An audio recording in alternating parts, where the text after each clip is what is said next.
எந்த கோயிலுக்கும் கும்பாபிஷேகத்துக்கு போக முடிய மாட்டேங்குது. அன்னைக்கு கொஞ்சம் கூட்டமாவும் இருக்கும். லீவும் கிடைக்காம இருந்துச்சு. கும்பாபிஷேகம் முடிஞ்சதுக்கு அப்புறமா 42 நாளுக்குள்ள போகணும் அப்படின்னு சொல்லுவாங்க. சரி அதுக்காச்சும் போயிட்டு வருவோமேன்னு சொல்லிட்டு இன்னைக்கு கரட்டுமேடு முருகன் கோயிலுக்கு கிளம்பிட்டோம்.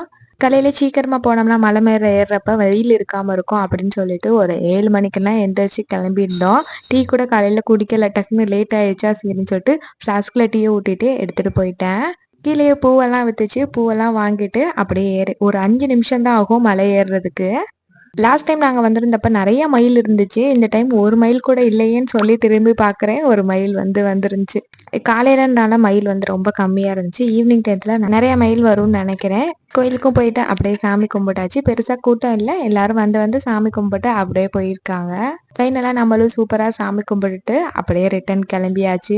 ஒரு 8 மணிக்குன்னா வீட்ல இருந்து கிளம்பியிருந்தோம். 9:30 மணிக்கு வீட்டுக்கே வந்தாச்சு. வந்து பிரேக்ஃபாஸ்ட்டும், லஞ்சும் செஞ்சிருந்தேன். அத நாளைக்கு பார்க்கலாம்.